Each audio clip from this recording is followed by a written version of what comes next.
आपल्या ह्या रेसिपीचं नाव काय आहे? ह्या रेसिपीचं इंडियन व्हर्जन ते केलेलं आहे, बनाना डीप. Banana deep. आणि आधी काय नाव? अदरवाइज ही जॅपनीज डिश आहे, त्याला बर्निंग बनाना तापियाकी म्हणतात. हा बरोबर, बर्निंग बनाना तापियाकी.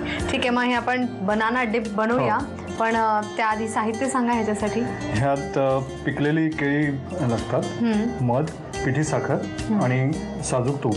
आपण बनवतोय बनाना डीप आणि त्याकरता आपण तूप तापत ठेवलेलं आहे. सो आता बघूया ह्याची कृती. आता तूप तापलं, ही अतिशय सोपी कृती आहे याची. तूप तापलं की ही जी केळी कट करून ठेवलेली आहे ही त्याच्यात जस्ट फ्राय करून त्याच्यावरती पिठी साखर थोडीशी वरून सोडावी लागेल आणि मग नंतर केळी खाली डिशमध्ये घेतल्यावर त्याच्यावरती मध सोडायचं. झालं, सिंपल डिश. एवढी सिंपल आहे. अरे वा, म्हणजे मी सुद्धा बनवू शकते. ओके. आणि ही थोडी पिकलेली जरी असली तरी जरा कडक पाहिजे. थोडीशी कडक पाहिजेत, कारण नाहीतर मग ती एकदमच मऊ होतात. पर्टिक्युलरली ती नंतर ज्या वेळेला फ्राय झाल्यानंतर ती उचलताना चिकटतात नाही तर. अच्छा.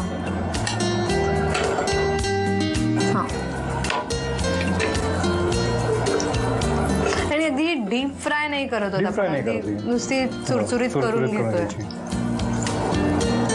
झाली ही होत आलेली, झाली, ऑलमोस्ट झाले. हे झालेलं आहे, असं खरपूस भाजलं केलं पाहिजे. अच्छा.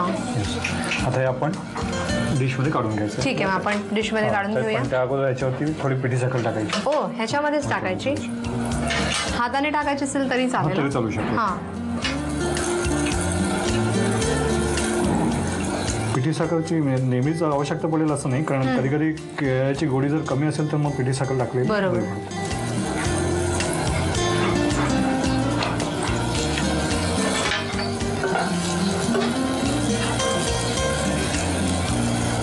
काढून घेऊया प्लेटमध्ये.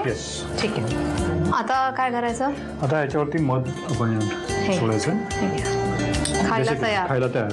बेसिकली ह्याला तापियाकी जे म्हणतात त्याला, ते तापन म्हणजे ग्रिल, आणि याकी म्हणजे that is a style of cooking, Japanese style of cooking by grilling, म्हणून ते तापियाकी नाव आहे. ओके. चेरीज लावूया. चेरीज त्याच्यावरती लावायचं. गरम गरम छान खायला बनाना डिप्स रेडी आहे.